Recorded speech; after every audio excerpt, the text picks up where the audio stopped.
on governance, quality and inclusiveness. This is state of higher education in South Asia, governance, quality and inclusiveness. I think it has been very illuminating with a lot of data and very good suggestions, and I hope all the suggestions and all the recommendations are duly noted. So based on what I have heard and what I think myself, I will only present a few things in front of you. If you consider the population, then South Asia has built one of the world's largest higher education ecosystem. And if you consider the countries, there are many common factors, but also there are some notable differences.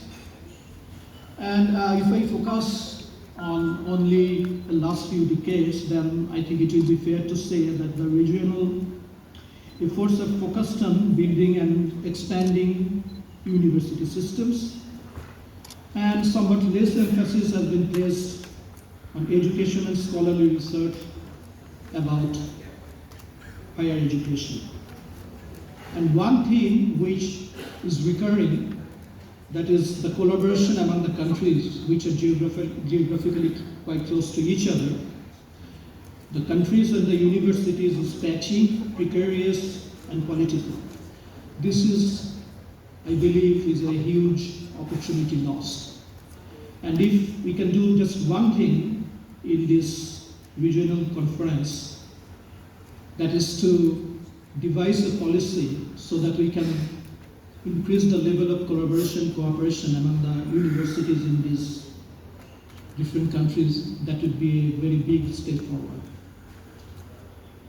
And there are many other issues. For example, our universities in many aspects play a subordinate role or as a back office.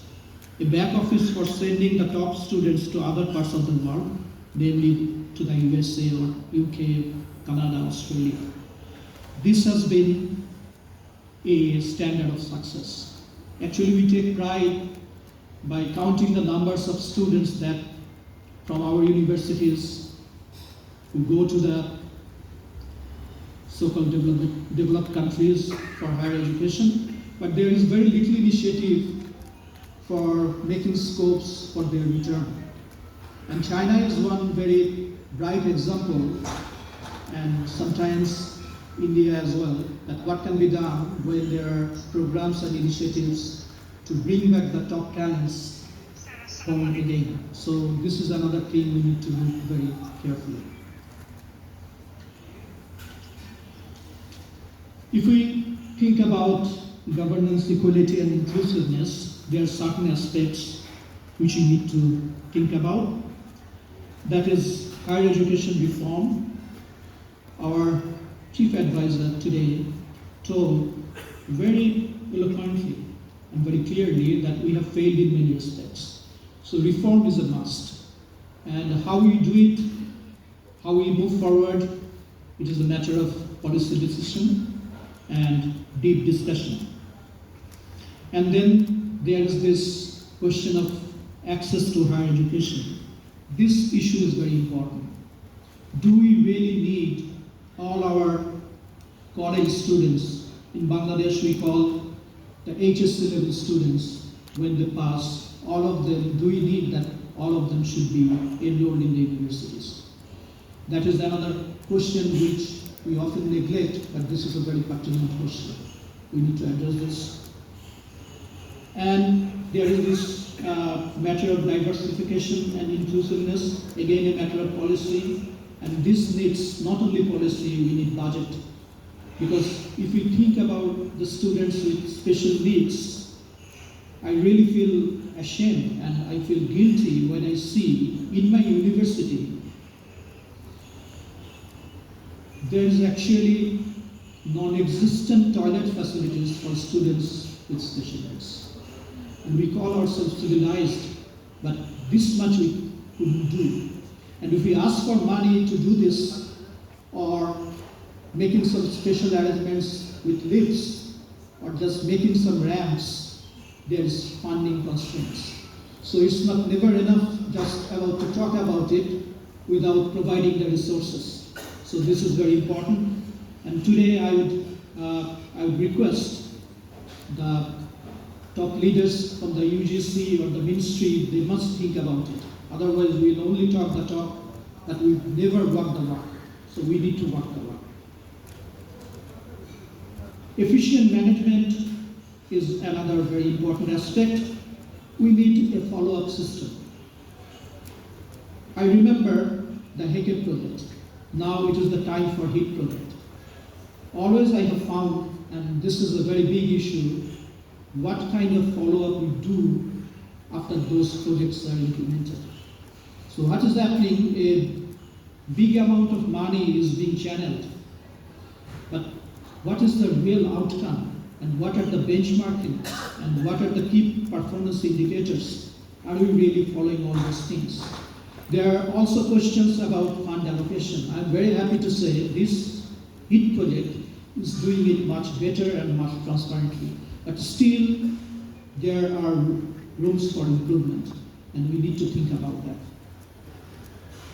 Developing research capacity, this is very close to my heart.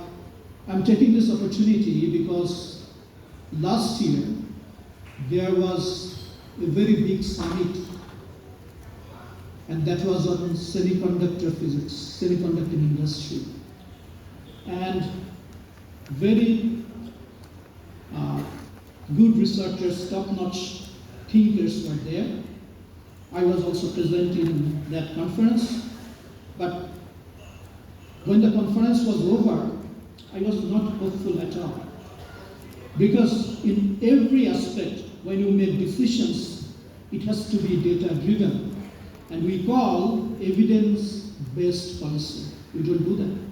You make a big conference about semiconductor industry and you project that within a decade, it will be worth $1 billion US, but you don't even know what kind of resource we have in the country. The persons who are really expert, you don't have anything. So you cannot build any plan, anything on empty ground. When the decisions are made, not supported by solid data, the existing facilities we have, what we have and what we haven't, then it will not be sustainable. And I'm very afraid, I can say from here, that the big conference, big summit will not really result in something significant. I'll be very happy if the outcome is there, but I'm not really confident at all. So this should be the common theme in all the symposiums and seminars where you try to devise a policy. There must be proper data.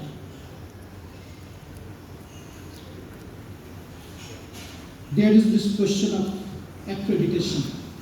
We have a feeling, and as an academician, I feel it every day, that somehow we feel good governance is very much related with heaps of paperwork, which is absolutely rubbish. We feel that if we can increase the paperwork by 10 folds, probably the efficiency will increase. No, it doesn't work that way. So all the focus is based on, this may sound a bit outrageous, but those focuses are based on kind of very shallow understanding how academic institutions are supposed to run and how it should be run and who should run it. Because increasing paperwork is not the right way. Then there is the question of when you talk about higher education, this is global. This is absolutely global. We talk within regional context, but higher education, knowledge, wisdom, idea, these things are intrinsically global. And we need to think globally. Just think about this.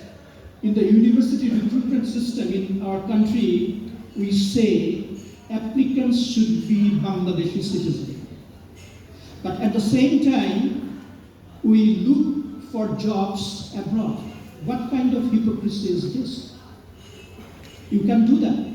I know in a very prominent university in Bangladesh, the top one, there was a journal.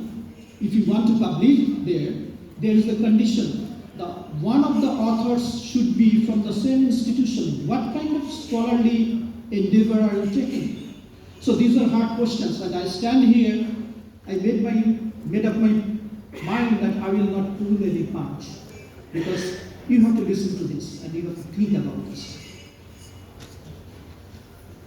And then I will go to the question of autonomy. Autonomy is of paramount importance. Autonomy and accountability both should be there, and striking a good balance is very important. So in this respect, all the regulatory authorities should work very closely with the universities. Nobody should impose anything on anyone. Everything should be based on proper discussion, scholarly discussion, data-driven discussion, and whatnot. But nothing should be imposed as far as the question of higher education is concerned. Okay. I'm taking a bit time. Now the question of facing the future, this should be always there. And now it is a very important time because the future is very uncertain. The world order is changing. We can see it over our own eyes every day. Something is happening and we need to think differently. But once again, the way we have done research, the way we have understood the world, it is going to change in a fundamental way. Because the artificial intelligence, we talk about it, but I don't know whether we really realize its impact on our society. The big data analysis, machine learning, robotics, it will change the job sector, the economic landscape entirely. Are we ready to embrace that? I know about certain countries in South Asia who has a policy about those aspects, but in Bangladesh, I don't know. I'm not aware of any policy which we have undertaken. So this is a very big question. Then there is case of supply chain. In universities, we need good students, and those students are produced in the schools and colleges in Bangladesh. So when you think about higher education and quality of higher education, it is no good if you keep your focus only on universities. This is a very large ecosystem, and every component affects the other component. So there should be a unified approach, and if it is not there, then not much can be done. Reducing bureaucracy, I think I have touched it. This is about red tapes and making large forms. When I see the forms, I feel kind of, what should I say? The right word will not be a proper word. If something can be done in 3 pages, why do you build a form with 20 pages? There is so much redundancy and so much paperwork, it really annoys me. All the policymakers should take a training how to make things concise, to the point, and reduce the level of redundancy. If you want to destroy a very promising researcher, what do? The best way to destroy a very good researcher is engage him or her in heaps of paperwork. We are not here for doing pages and pages paperwork. We are here to work, we are here to think about education, we are here to provide solutions of the problems, but the focus is not there, I would say. So now I touch another aspect which is very specific to Bangladesh, very specific. And every day in my tenure as a Vice Chancellor, I face this problem. That is the influence of very low quality politics in the everyday functioning of universities. There should be no political interference, local or national. The education should be run by those people who understands education. Keep it with the educators. I don't want to hear from some local political leader from this party or that party to tell me, please do this, do that, or you have to do this, you have to do that. Hell with it. We, the Vice Chancellors, should take a stand. There should be absolutely no political interference. I have not entertained it. and it is possible not to entertain it. It's not that you have to do it. You don't have to do it. Take a stand. Okay, so recruitment is another aspect, recruitment and promotion. In Bangladesh, this is specific to Bangladesh, so I think in other countries probably the situation is much better.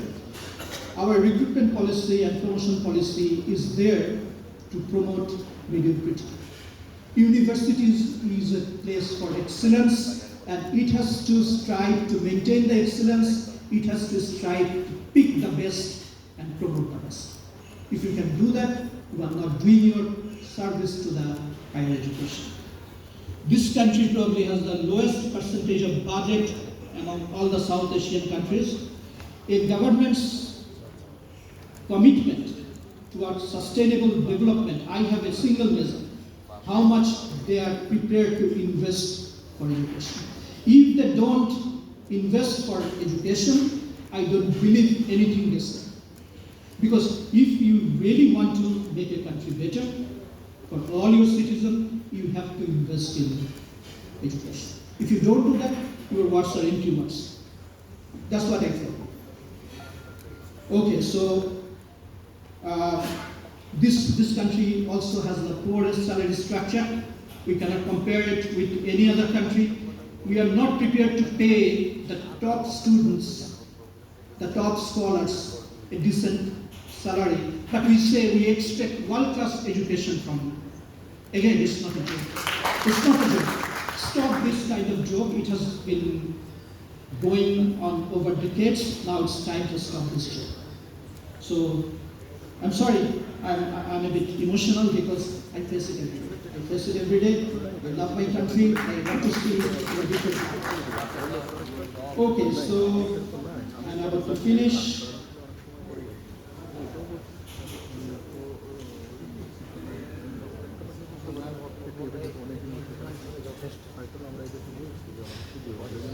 We have another problem, which is with our heart. Not everything is with education, not everything is with logic, that we have a tendency of abusing power. Anyone who has a little bit of power tend to overuse it. We must listen to your inner voice. This is not a good practice, and I feel that whenever we have power, we have great responsibility to practice that power with restraint, and that is not present in Bangladesh. So this is the Bangladeshi perspective. There is this national university under which the greatest number of graduate students are studying. They don't have teachers. There is no scope for research, but we are producing the graduate students. We are offering MSc degrees. What do you think about that? I will keep this as an open question. How do we justify what we are doing? So we must think about it. And if we think everything is okay and this is the way to go forward, I really don't know what to say. And there is also this situation with religious schools. They also offer graduate standard degrees. I don't know who ensures the quality and what is the vision there. If we talk about state of higher education and future pathway, then the National University and all the colleges under the National University, the Educational Institute, everything should be included. It is not about the 170 odd private and public universities. There are other avenues. About inclusiveness, this will be my last word. We have around 170 universities. How many female vice chancellors do we have? It's not about the student enrollment. This is about glass ceiling as well. When I sit in the academic council or my syndicate meeting, how many female colleagues are there? In the classroom, we see the ratio is almost in certain departments 50-50. But in the top positions, how many female colleagues are there? Why aren't they there? If we cannot address those issues, then actually the gender equity will never be reached. Sorry for taking longer than I wish to. And as I said, whenever I get an opportunity to speak, I speak my mind. So I have spoken my mind. I hope you will think about what you think is worthy of thinking. And thank you so much. Now the floor will be for the discussions. And I think we will have a lovely discussion. Thank you.